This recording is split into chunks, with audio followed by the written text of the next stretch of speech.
안녕하십니까. 반갑습니다. 요한계시록 교실에 오신 여러분들을 주님의 이름으로 환영합니다. 감사합니다. 오늘은 이제 요한계시록 20번째 시간인데 지난 해 때 제가 두아디라 교회 편지의 전반을 공부했고, 오늘은 후반절 23절 후반절서부터 29절까지의 내용을 함께 공부하도록 하겠습니다. 두아디라 교회 편지가 좀 길어서 반 잘랐다고 그랬죠. 자, 그러면 오늘 이런 성경 계시록 2장을 좀 펴시고 같이 이렇게 보시면서 원래 원문대로, 한라어 원문대로 번역된 것은 어떻게 됐는지 한번 살펴보도록 하겠습니다. 이제 23절 이제 그 후반절을 보게 되면은 어떻게 되냐면 내가 생각들과 마음을 살피는 자다, 그렇게 얘기를 하세요. 그러니까 여기 이제 중요한 것이 예수님께서 이렇게 생각들과 마음을 살피는 그런 분이시다. 여기에 이다, 나는 그러이다 라고 하는 표현이 되게 중요하고요. 그 다음에 그리고 나는 너희들의 행위에 따라 너희들 각자에게 줄 것이다, 그렇게 말씀을 했네요. 좀 경고성이 있네요. 그죠? 그 다음에 24절로 넘어가면 그러나 내가 너희에게 말한다. 두아디라의 남은 자들에게, 즉 이 남은 자들, 이런 표현이 나옵니다. 남은 자들에게 지금 이제 뭐라고 말씀하냐면 이 가르침을 받지 아니하는 사탄의 깊은 것들을 알지 못하는 그들, 이런 표현이 있어요. 근데 이게 무슨 표현인가를 공부하면 알겠죠. 가르침을 받지 아니하는 자들이 누구냐면 사탄의 깊은 것들을 알지 못하는 자들이다, 이런 뜻이 되겠죠. 그죠? 그 다음에 그들이 말하는 바, 내가 다른 짐을 너희에게 놓지 않을 것이다, 지우지 않겠다, 그런 거죠. 다른 짐을 지우지 않겠다, 이렇게 말씀을 하셨어요. 그 다음에 25절로 넘어가면 다만 너희가 가지고 있는 것들, 그러니까 지금까지 잘하고 있는 것들이겠네요. 가지고 있는 것들을 내가 올 때까지 굳게 잘 잡고 있어라, 그렇게 얘기를 했어요. 25절에. 그리고 26절에 보면은 그리고 이기는 자, 곧 나의 행위들을 끝까지 지키는 자. 자, 이기는 자라고 하는 중요한 표현이 나왔네요. 이기는 자들은 어떤 자들이냐면 나의 행위들을 끝까지 지키는 자들이라고 표현을 하고 있습니다. 네? 그렇게 하면서 그에게, 즉 지키는 자, 그들에게 내가 나라들에 대한 권세를 주겠다는 것입니다. 엄청나네요. 나라들에 대한 권세를 주겠다는 약속을 하고 있습니다. 그죠? 그 다음에 이제 27절로 넘어가면 그리고 그가 철의 막대기로 그들을 부서뜨릴 것이다, 그렇게 했어요. 이기는 자는 철의 막대기를 가지고 이 악한 자들이겠네요. 그들을 부서뜨릴 것이다, 이렇게 이제 얘기를 했어요. 그리고 이제 여기 보면 이제 점토로 만든 그릇들이 깨지는 것 같이, 그런 표현이 이제 있습니다. 여기 쓰지는 않았어요. 그 다음에 28절로 넘어가면 나도 나의 아버지로부터 받은 것처럼, 그리고 내가 그에게, 즉 승리하는 그들, 이기는 자에게, 즉 뭐냐면 새벽별을 주리라 라고 약속을 하고 있습니다. 그리고 29절에 기로 가진 자로 성령이 교회들에게 말씀하신 것을 듣게 하라, 이런 말씀으로 되어 있습니다. 오늘은 23절 후반절서부터 이렇게 공부를 하려고 합니다. 23절 후반절은 예수님의 그 심판이 이렇게 진행되었을 때, 심판이 이렇게 시행되었을 때 일어나게 될 결과를 이렇게 우리에게 보여주고 있습니다. 그래서 우리가 앞서 공부한 그 22절에서 그쪽 23절에서 우리가 알다시피 예수님께서 그러니까 세 부류에 대한 심판을 하셨죠. 이세벨 자신에게도 심판을 했고 이세벨을 따르는 자들에 대한 심판이 있었고 특별히 그 이세벨의 핵심 그룹인 제자 그룹에 대한 그 심판에 대한 얘기, 세 부류에 대한 심판의 얘기를 선포했는데 그 심판의 결과로서 모든 교회들이 예수님이 어떤 분이신가를 알게 될 것이다 라는 것이요. 그러니까 심판을 통해서 예수님의 자기 계시를 이렇게 나타나게 된다라고 하는 것입니다. 결국 이제 심판이라는 것도 보면 하나님의 통치의 한 측면이니까, 그러니까 심판의 정황 속에서 예수님이 어떠한 분이신가를 이렇게 알게 되는 것은 지극히 이제 당연한 일이라고 생각이 됩니다. 특히 이제 23절 후반절에 아까도 얘기한 나는 생각들과 마음을 살피는 자이다 그랬죠. 그러면서 나는 너희들이 행위에 따라 너희 각자에게 주겠다 이런 말씀을 경고를 하셨는데 여기 이제 아까도 조금 언급했습니다만 이 나는 뭐뭐이다 이런 표현이 이제 이 표현이 굉장히 이제 중요한 표현인데 여기 보통 이제 성경에 이렇게 표현될 때는 메시아적 이렇게 표현들을 사용할 때 이 단어를 이렇게 쓰고 있어요. 그러니까 신적인 표현이라고 보시면 됩니다. 이게 이제 헬라어로 에고 에임이라고 하는 말인데요. 그러니까 에고 에임이 하는 것은 나는 I am 이 말입니다. I am 나는 존재한다, 나는 있다 이런 뜻을 가지고 있는데 이런 에고 에임이라고 하는 표현이 나는 뭐뭐이다에 이제 들어가 있는데 이것이 쓰일 때는 항상 신적인 표현으로 메시아적인 표현으로 메시아적 어떤 칭호 같은 것을 나타낼 때 이제 쓰는 단어입니다.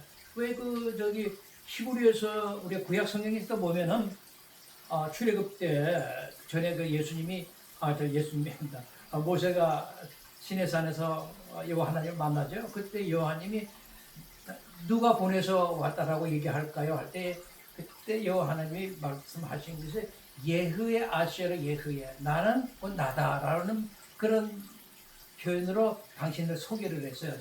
모세에게. 그때 그 예흐해라고 하는 그 말도 그렇습니다. 이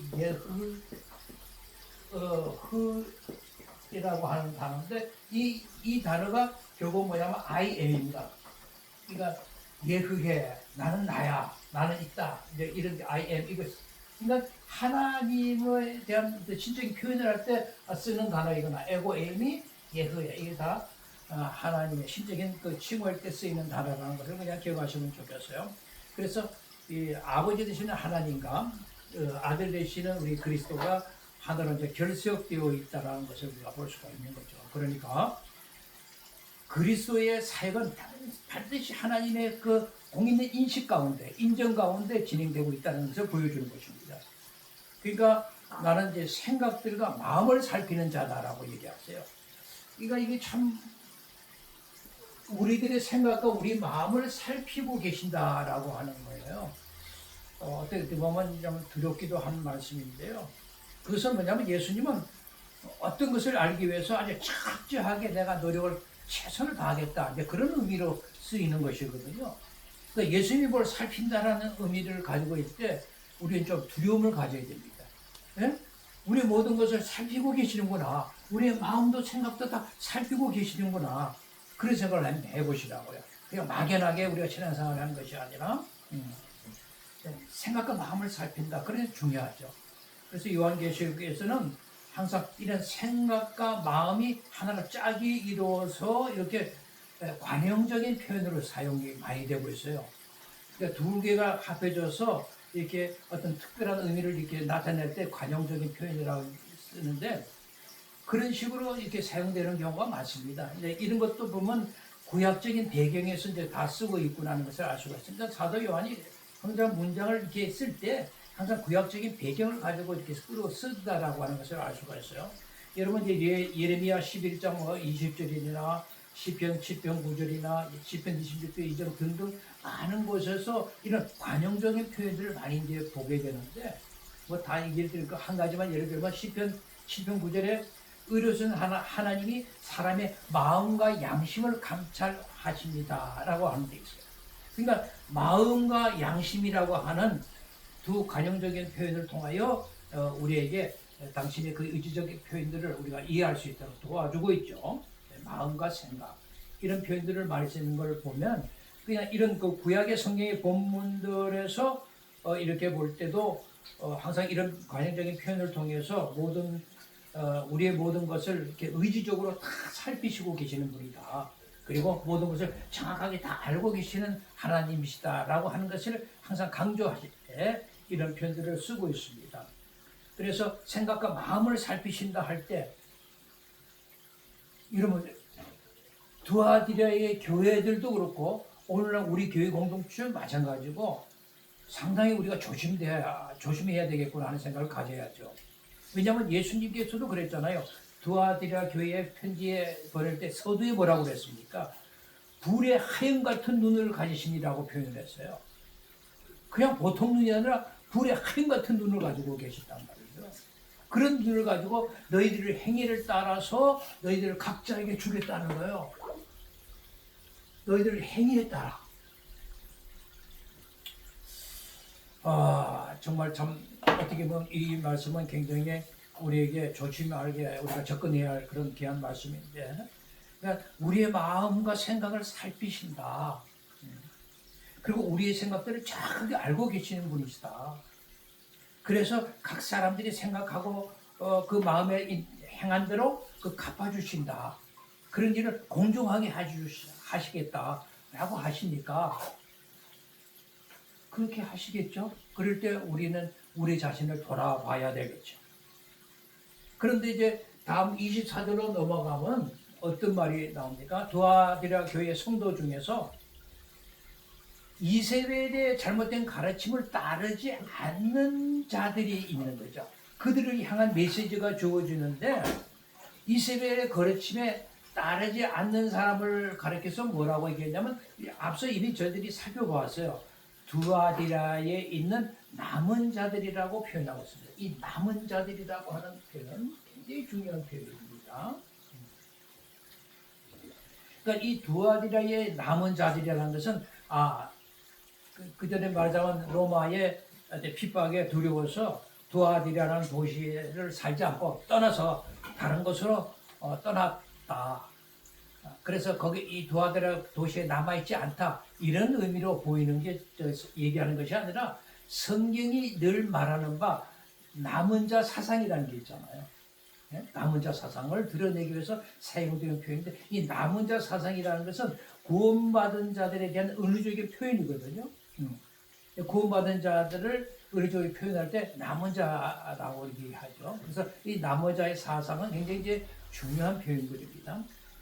그러니까 이 남은 자들은 두아디라 교회에서 이세벨의 거짓된 가르침에 굴복하지 않았다라는 사람들이죠. 그러니까 멋있는 사람들입니다.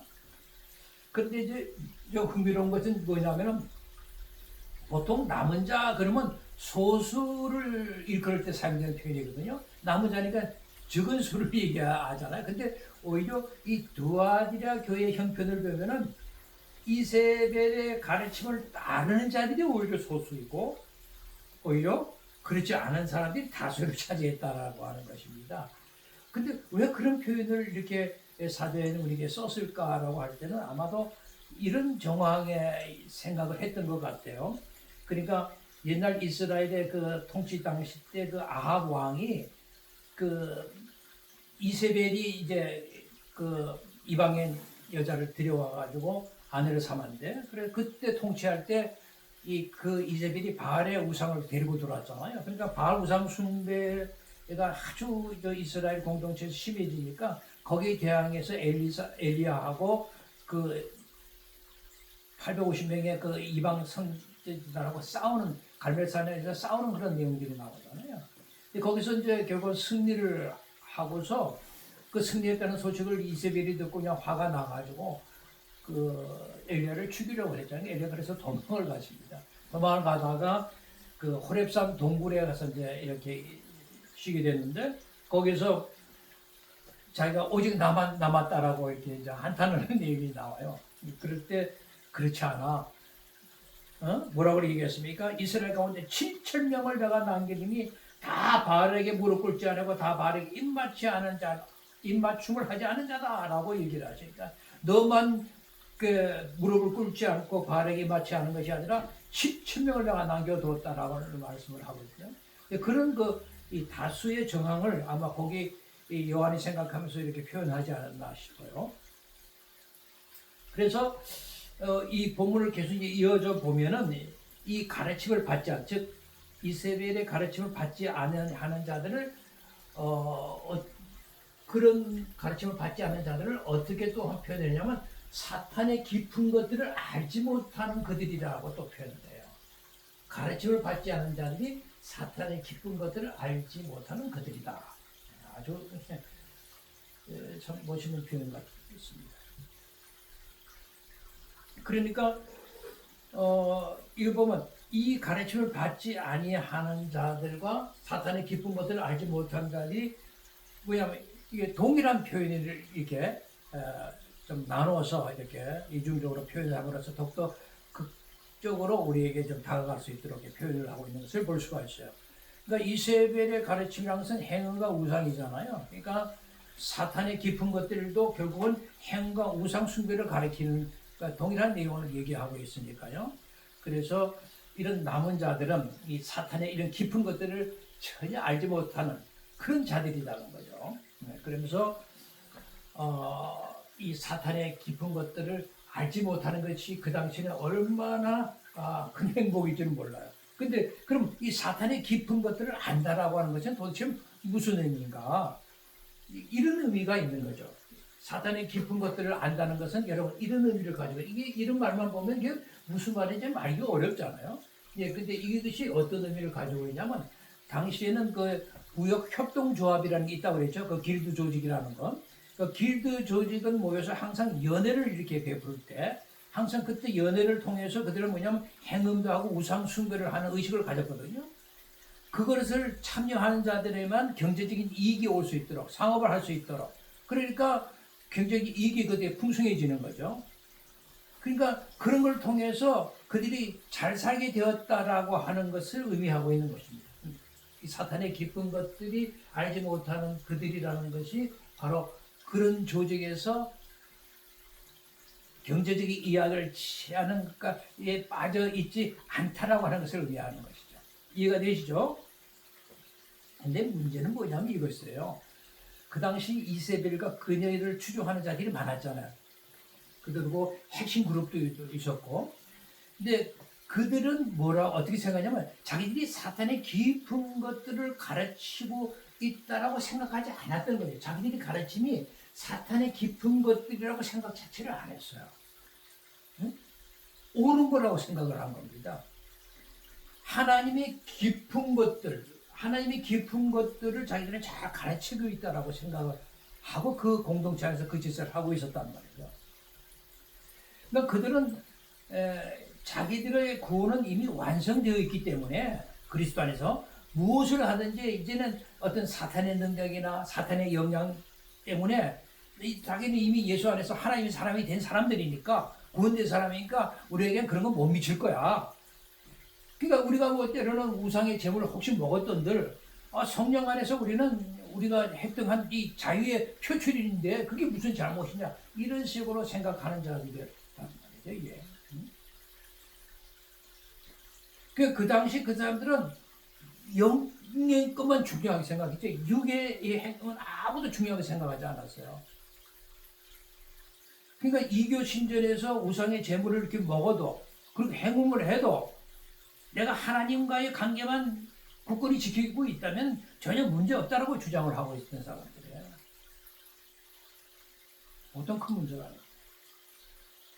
그러니까 이들에게는 하나님의 깊은 교훈하고 사탄의 깊은 교훈하고 사이에 차이가 없는 거예요. 경계선이 없는 거예요.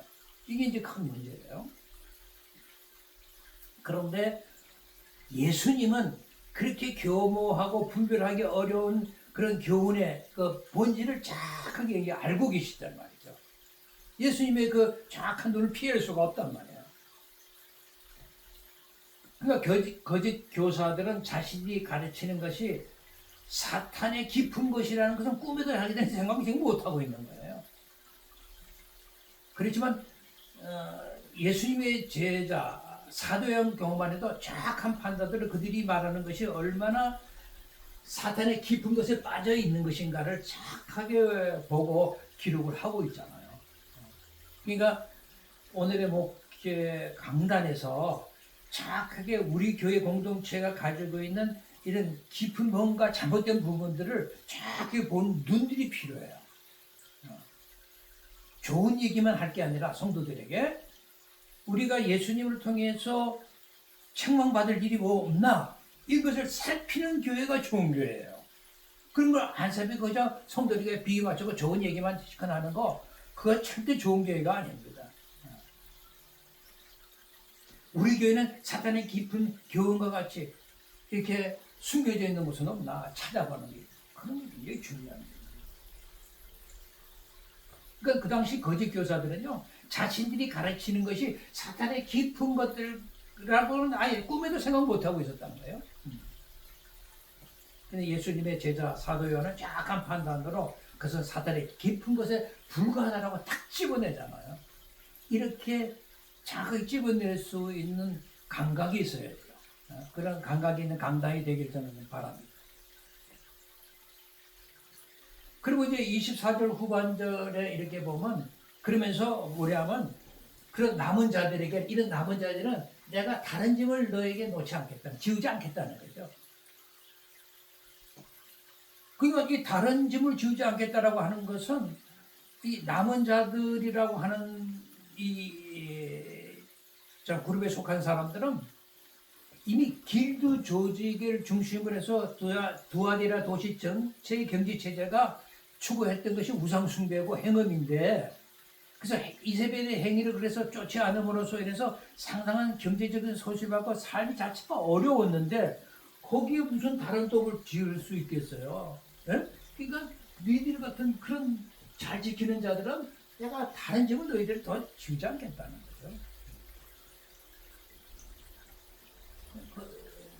지금 하는 것만 잘하면 굿이다는 거예요.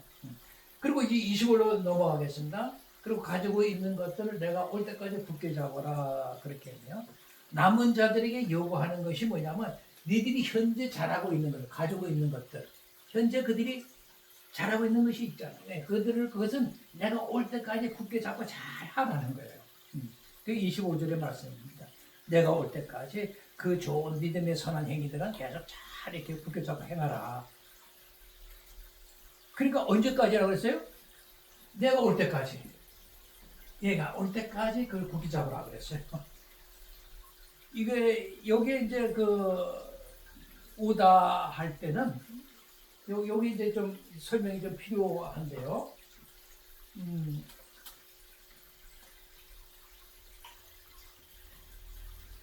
여기 이제 오다라고 할 표현을 조금 설명을 드릴게요. 여기 이제 예수님께서 내가 올 때까지 굳게 잡으라 그랬죠. 내가 여기에 오다라고 하는 이 표현은 지난번에 우리가 계시록 2장 16절에서 그 버가모 교회를 공부할 때 내가 신속하게 너에게 올 것이다 그런 표현을 우리가 할 때 공부했던 그 당시에 그 오다 계시록 2장 16절에서 내가 올 것이다 할 때 그 오다라고 하는 표현은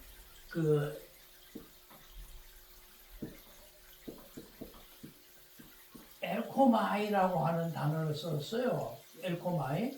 그러니까 이것은 현재형이라고 얘기했고 오다라고 하는 말인데 이것은 상시적으로 온다는 의미로 제가 설명을 드린 적이 있습니다. 그러니까 여기 때 엘코마이라고 하는 것은 만약에 그들이 잘하면 예수님이 오실 필요가 없어요. 근데 잘못하면 내가 오겠다는 거예요.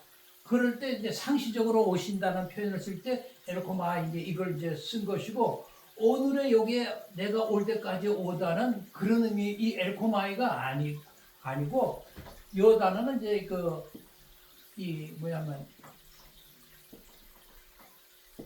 핵소라고 하는 단어인데요.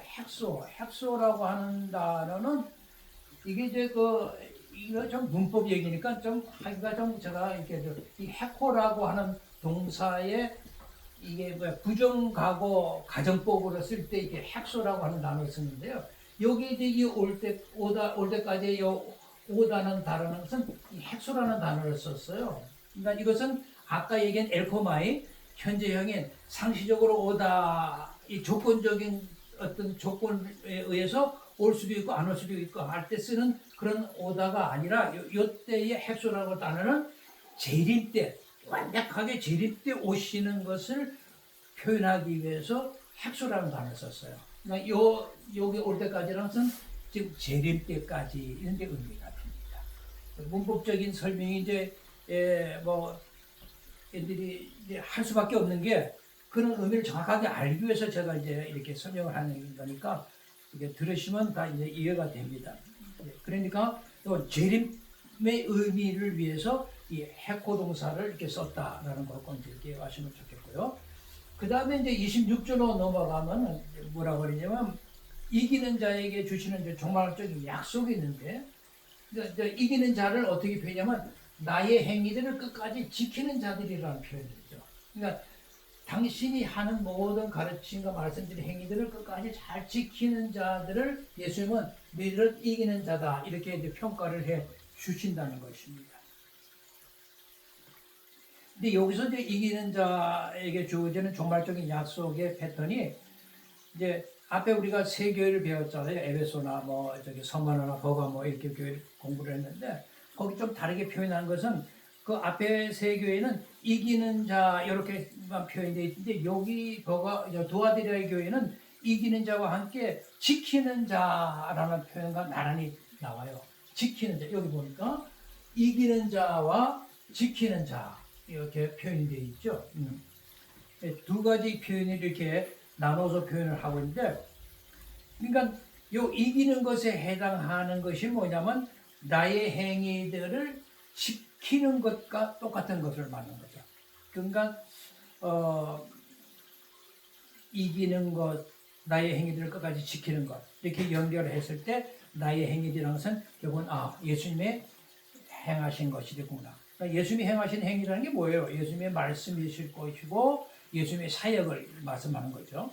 그러니까 예수님의 행위들, 그분의 사역과 말씀들을 우리가 끝까지 지켜야 한다. 우리 교회 공동체는 바로 예수님이 하신 말씀과 그 사역을 끝까지 지켜야 할 그런 그 본분이 있죠.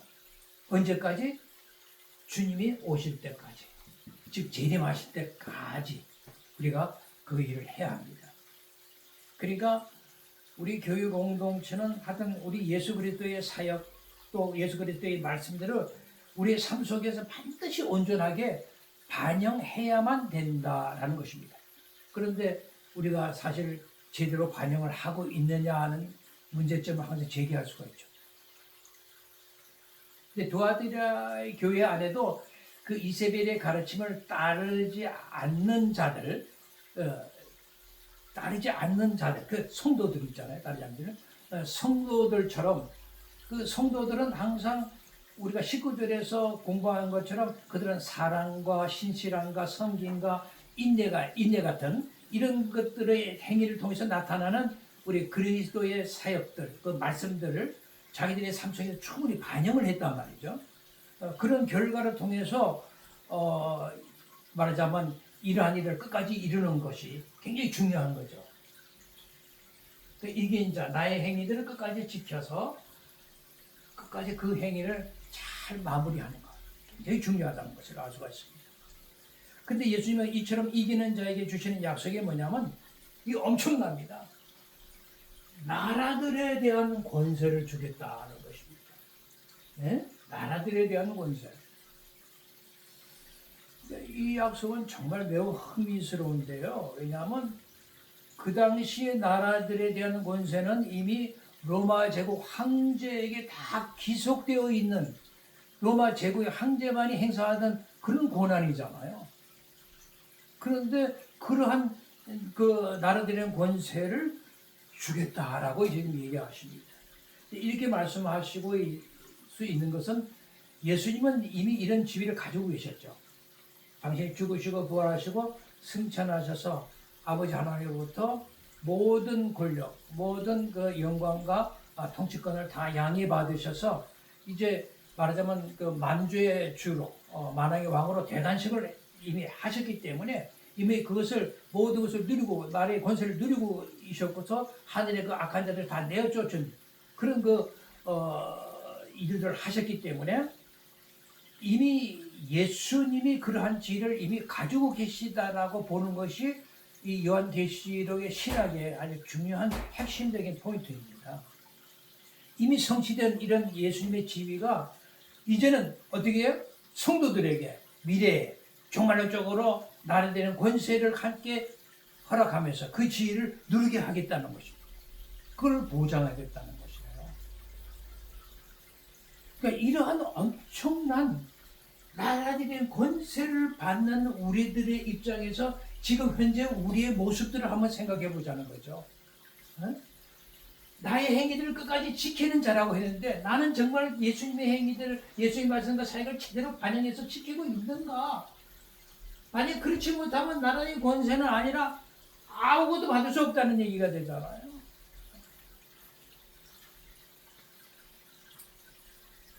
정말 이 엄청난 권세를 주어진다고 생각할 때 우리는 새롭게 출발해야 됩니다. 이 나라들의 권세에 대한 이미 그 구수적인 배경은 이미 구약에서 아브라함 시대부터 열어놨어요. 아브라함에게 모든 민족이 네가 조상이 되겠다라고 하는 말씀 자체가 우주적 통치 회복에 대한 하나님의 약속을 얘기하고 있는 거거든요. 그러니까 그런 배경 속에서 아브라함의 약속이 다윗을 통해서 그 성취를 맛보았잖아요. 네? 다윗 시대 때. 그러다가 이제 진짜는 뭐냐면 둘째 아담이고 마지막 아담으로 오신 예수님을 통해서 온전하게 그것이 이루어진다는 거거든요. 그런데 그 성도들은 그 예수님 안에만 있다만 이미 예수님과 함께 그러한 통치 권세를 이미 공유하고 있다는 거죠. 그러니까 교회 공동체는 지금 현재 그런 예수님이 나라에 대한 권세를 지금 공유하고 있다라고 하는 생각을 가지고 있어야 돼요. 물론 그 승리의 쟁취는 아직 완성되지 않았어요. 그 궁극적인 완성은 아까도 얘기했지만 예수님이 재림 때에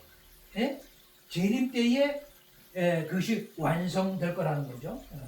내가 올 때까지. 그 재림 때까지는 완성되지는 않았어요. 그렇지만은 이미 예수 안에 있는 사람들은 이미 그러한 통치의 자리의 영역에 이미 들어와 있다는 거죠. 그래서 공유하고 있다는 것입니다. 그래서 그 다음에 27절로 넘어가면 철의 막대기로 그들을 부술뜨릴 것이다라는 표현을 이제 쓰는데 이 표현을 통해서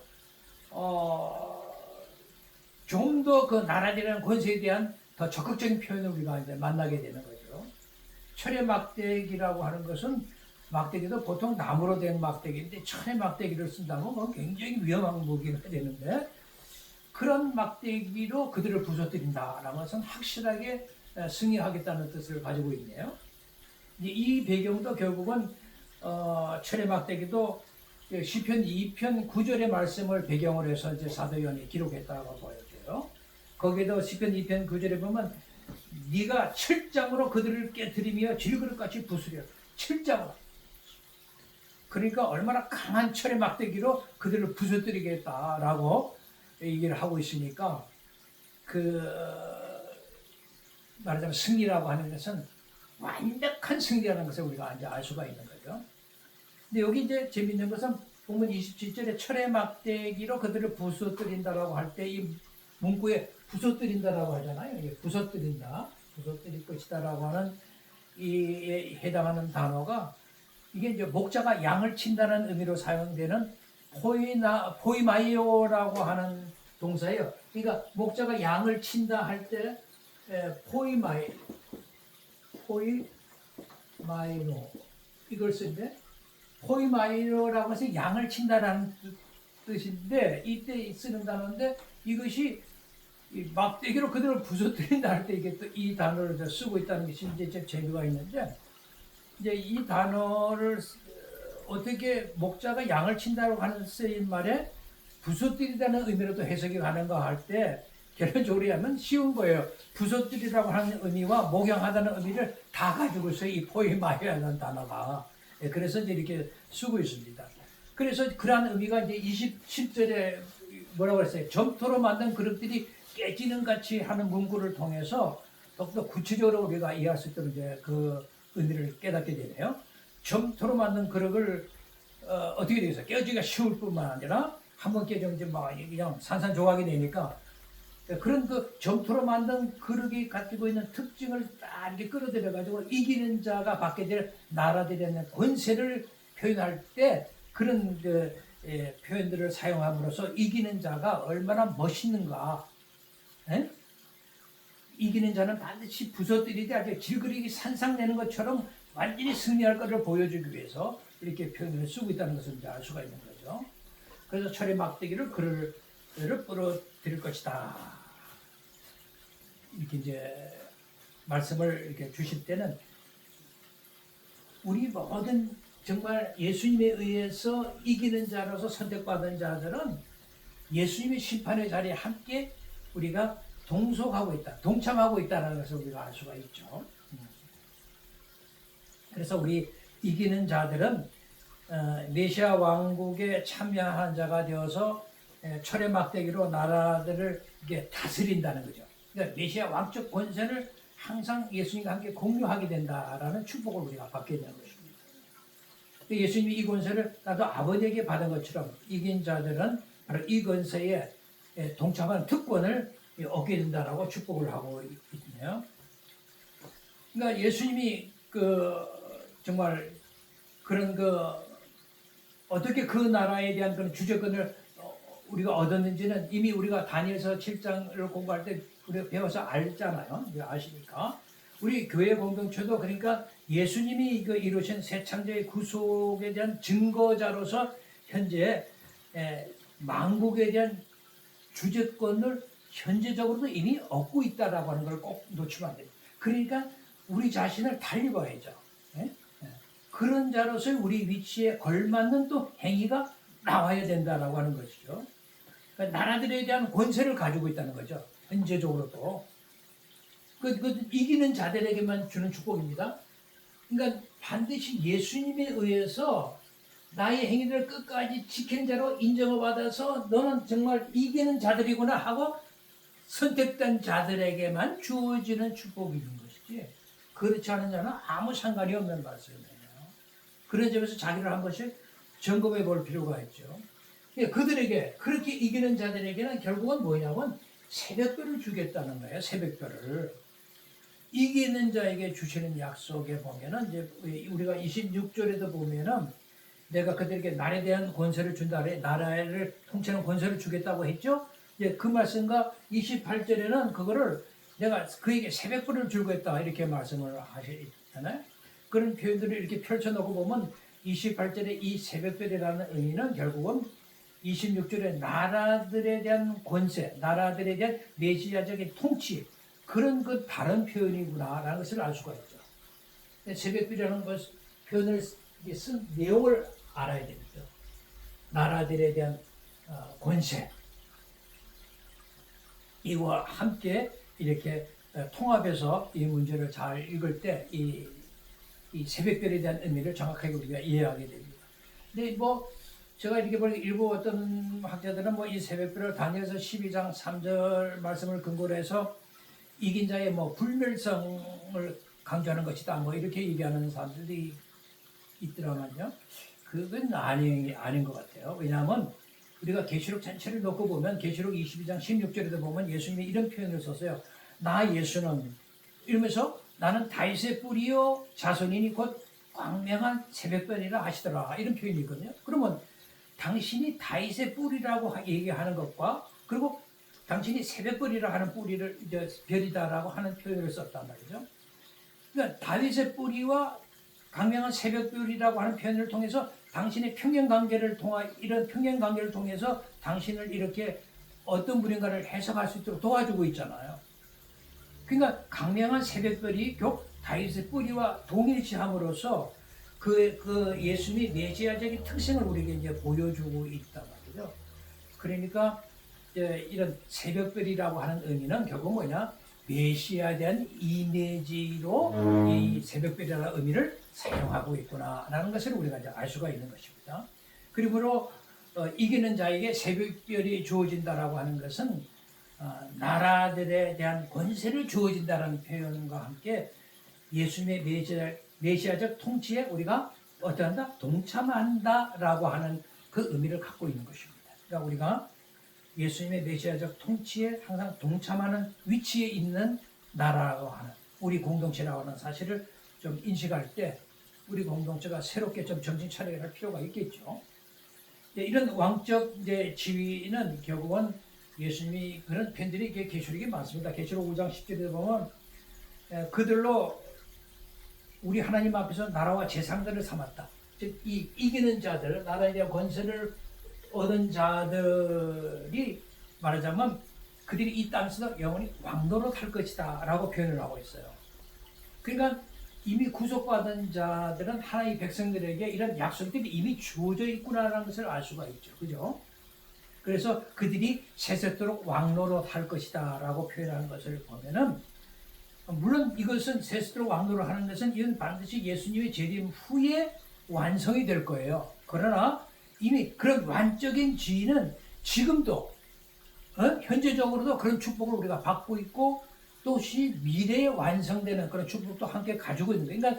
그러니까 그런 왕적 지위라고 하는 것이 과거에 미래에 언젠가 올 것이다가 아니라 이미 현재적으로도 우리가 갖고 있으면서도 미래에 완성된다라고 하는 미래적, 현재적, 동시적인 이런 의미가 다 포함되어 있다는 것을 꼭 기억해 주시면 좋겠어요.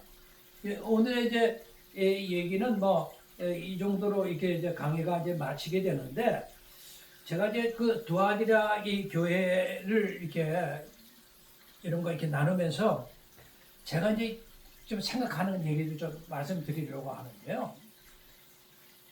우리가 그 당시 2000년 전에 두아디라 교회의 문제나 그 당시 7개의 전체 교회의 문제들이 결국 오늘의 우리가 현재 서 있는 우리 교회 공동체들의 문제이기도 하다라고 하는 점에서 함께 우리 연결해서 한번 생각해 보자는 것입니다.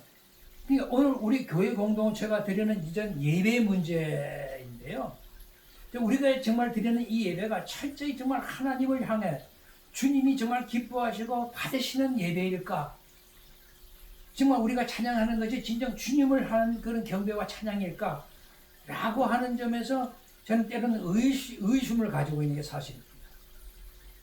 그 예배의 모습을 보면은 마치 우리 성도들의 어떤 기분에 맞춰서 뭔가 이벤트 하듯이 예배를 드리는 것 같은 그런 아쉬움이 제가 항상 있어요.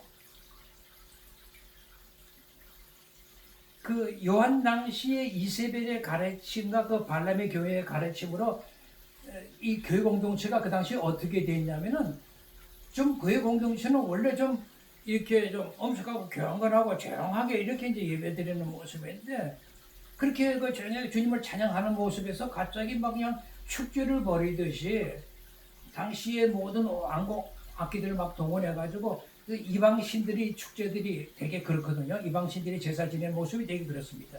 그런 신들에게 경배하는 모습의 예배와 이렇게 자꾸 오버랩되는 거예요, 제가. 사실 여러분, 예배라는 것은 하나님의 영광을 찬양드리는 거예요. 하나님의 영광을 찬양하는 것인데, 이 하나님의 그 영광만을 드리는 찬양인가? 그때 그 하나님의 영광을 할 때 그것이 이제 이게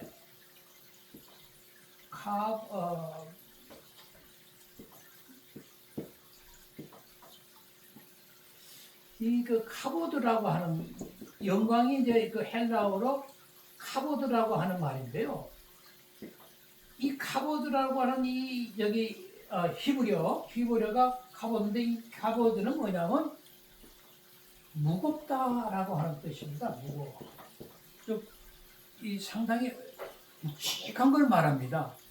그러니까 하나님의 영광이 무겁다라고 하는 의미로서 우리가 생각을 해볼 때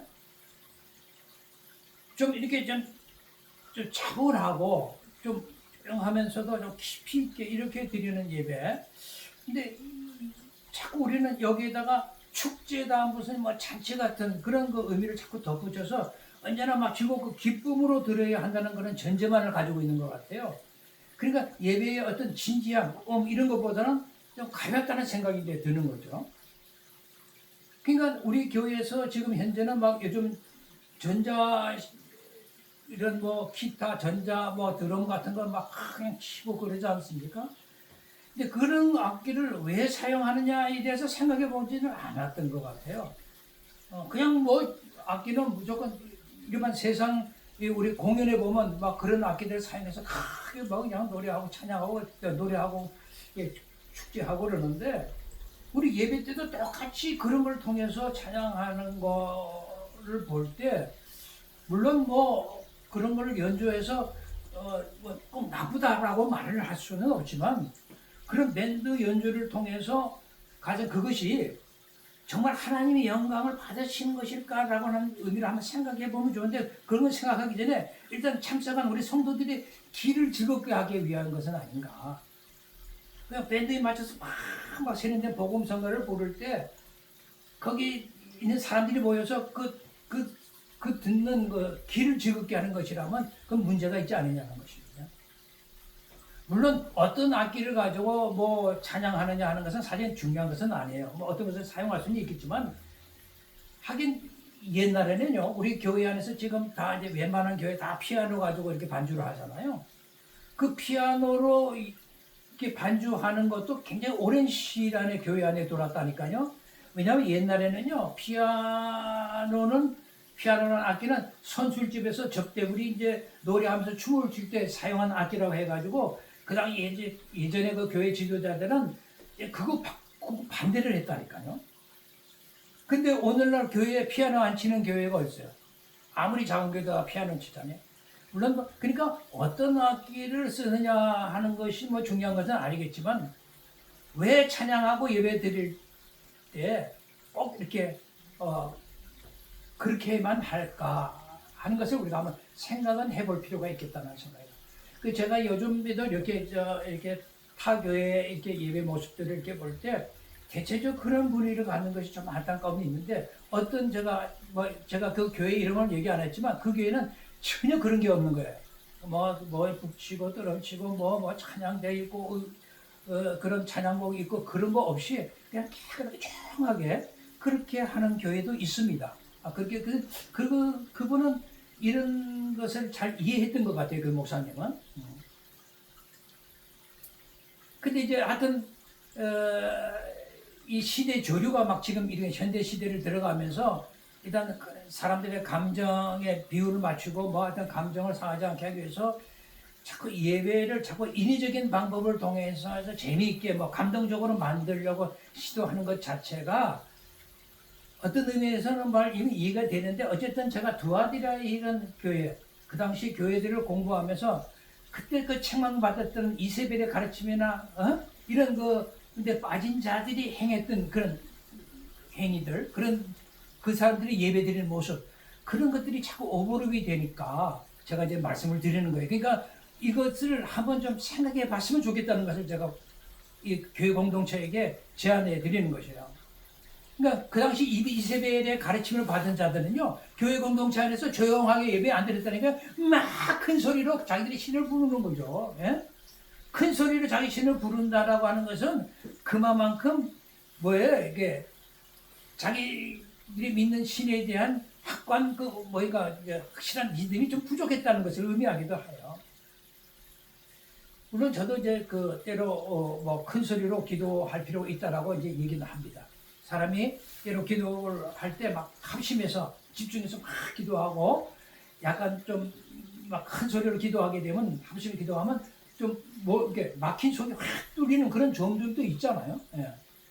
그렇지만 우리 신약 시대에 들어와서 우리에게 가르쳐진 기도는 이미 성도들의 몸을 성전 삼고 우리 안에 성도들의 그 몸 안에 계신 자기 안에 계신 하나님을 좀 조용히 만나는 기도가 필요한 때다라는 걸 좀 주장하고 싶은 거예요. 이런 기도를 왜 못합니까? 이런 기도만 하면 무조건 소리 지르고 집중하고 막 그냥 뭐 벌떼처럼 일어나서 꼭 이방인들이 이 교회에서 하는 것처럼 왜 꼭 해야 되느냐는 거죠. 때로는 그럴 필요도 있지만 때로는 조용하게 내 안에 계신 여러분들의 성도들의 여러분들이 성전 삼고 계신 그 안에 계신 그 예수님을 그 하나님을 만나는 기도, 이런 것이 필요한 것이 우리 신약시대 아닐까요? 이런 기도를 좀 이렇게 좀 해야 하는데 그런 기도를 하지를 않아요. 그러니까 뭔가 막 그냥 조바심이 나가지고 큰 소리로 이렇게 자기를 막 그냥 엎드리면 막 가시하듯이 이렇게 기도도 하는데 그런 것들은 이세벨의 가르침에 빠졌다는 증거일 수밖에 없다라고 저는 생각이 들어요. 예?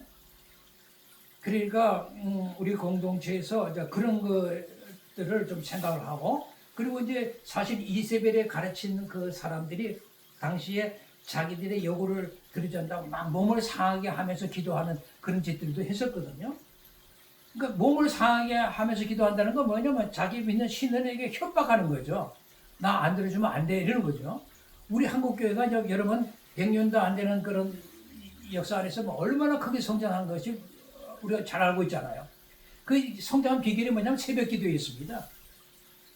그 우리 한국의 어머니들이 교회 다니면서부터 새벽에 일어나서 자기 소원을 장독대 앞에서 이렇게 두 손 모아 빌면서 치성드리던 분들이었잖아요. 우리 한국 엄마들이.